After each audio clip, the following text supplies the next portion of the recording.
Nicolas Planchon, bonjour. Vous êtes coprésident de la CRES, la Chambre régionale de l'économie solidaire et sociale, et vous venez nous expliquer un petit peu quel est son fonctionnement, son rôle et ses activités.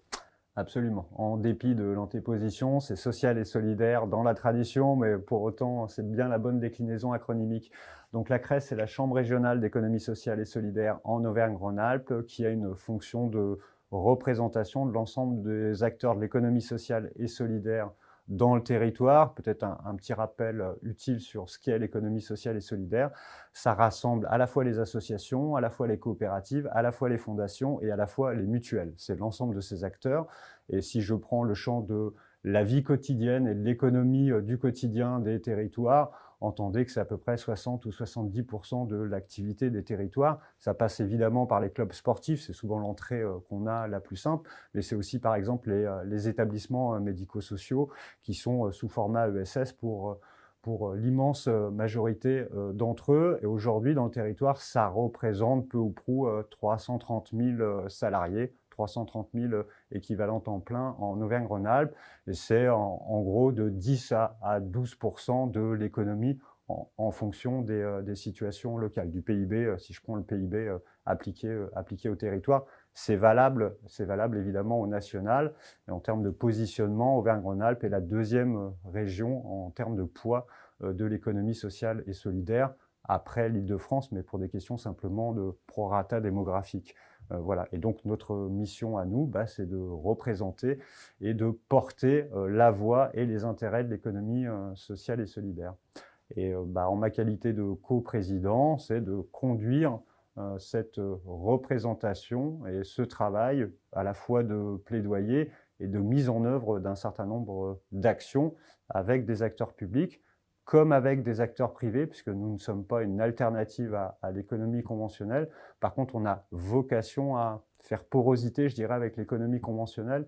Et on voit que ça se fait de plus en plus, notamment via, je dirais, l'appétence qu'il y a pour un certain nombre d'acteurs économiques de travailler à des achats responsables. Et on est très mobilisé, très sollicité aujourd'hui par des grands comptes, y compris pour se dire comment est-ce qu'on peut sourcer de l'achat socialement et écologiquement responsable. Et c'est évidemment notre champ d'expertise et de mission. On a aussi des missions avec les collectivités territoriales, de plus en plus nombreuses, qui nous interpellent pour co-fabriquer des spazeurs. Donc en gros, les règles de la commande publique, ce qu'on appelait les SPAR avant, les schémas de promotion des achats responsables, et donc pour travailler à la fois au sourcing, où sont les acteurs, les producteurs de biens et de services qui s'inscrivent dans les critères des achats responsables, et à la fois pour fabriquer des schémas plus vastes qui s'appliquent à la commande publique, et donc comme à la commande privée. Vous travaillez avec la région? Je travaille évidemment avec la région. On est évidemment cofinancé par la région Rhône-Alpes, Auvergne-Rhône-Alpes, pardon, pour cette mission. Et on a été institué et même légalisé et reconnu par l'État via la loi ESS de 2014, dite loi Benoît Hamon qui a pris aujourd'hui la tête, comme vous le savez, d'ESS France, qui est notre entité tutélaire à l'ensemble des chambres régionales de l'économie sociale et solidaire, puisque à chaque fois qu'on a une région en tant que collectivité, il y a évidemment une CRES en face. D'accord. Avant qu'on parle du Césaire, vous avez une actualité chargée, je crois. Alors on a une actualité chargée, notamment c'est une déclinaison de la feuille de route qu'on a signée avec la préfecture Auvergne-Rhône-Alpes, donc avec l'État, pour une feuille de route, un plan d'intervention de l'État en matière de SS dans le territoire régional. Et ça se décline par un certain nombre d'actions et de conventions, notamment et en particulier avec les services déconcentrés de l'État ou avec les établissements publics. Et la semaine prochaine, on va signer une convention avec France Travail et l'Union des employeurs de l'économie sociale et solidaire, l'UDES, partenaire évidemment génétique et historique de la CRES. Et c'est la semaine prochaine qu'on va fixer cette convention qui va nous permettre de programmer un certain nombre d'interventions au service à la fois des demandeurs d'emploi et à la fois des employeurs, puisque l'ESS, en réalité, n'échappe pas à la règle. Dans le secteur de l'ESS, il y a 100 000 emplois à pourvoir en France qui sont non pourvus. Donc on a les mêmes difficultés finalement que le secteur de l'économie conventionnelle. D'accord. Un mot sur le Césaire. Alors, je rappelle que le CRES est mandant du Césaire, c'est-à-dire qu'il fait partie des 121 organisations qui composent notre assemblée.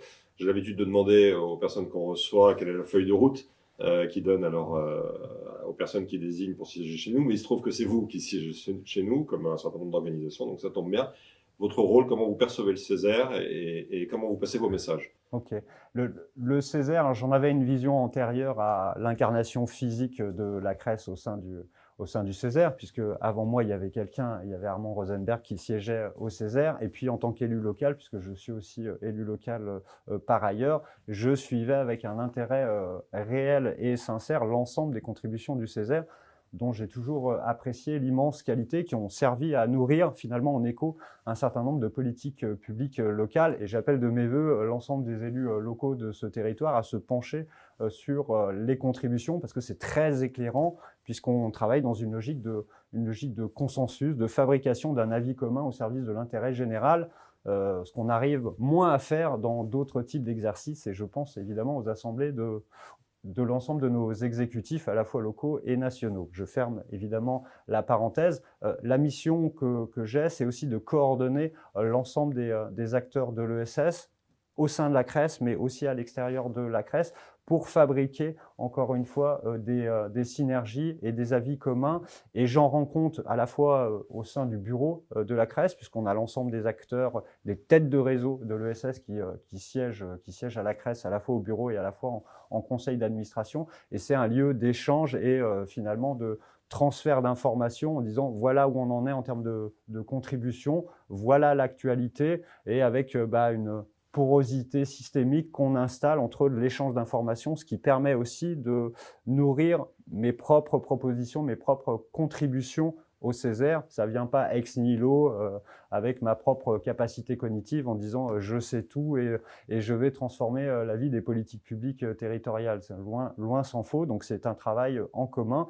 Et donc on a un report très très régulier, à la fois dans les instances formelles, mais aussi de manière informelle, notamment et en particulier avec les équipes de salariés de la Cress, qui sont aussi, mais comme au Césaire, hein, des militants de la cause publique. Voilà. Et c'est très appréciable, parce qu'il y a là, évidemment, le travail et la mission de salariés, mais derrière, on voit bien que dans nos types d'organisations, à la Cress comme au Césaire, il y a un engagement personnel de l'ensemble des équipes de salariés, et je retrouve cette même ambiance au Césaire que j'ai à la Cress, ce qui est extrêmement appréciable aussi, au-delà de la question du professionnalisme.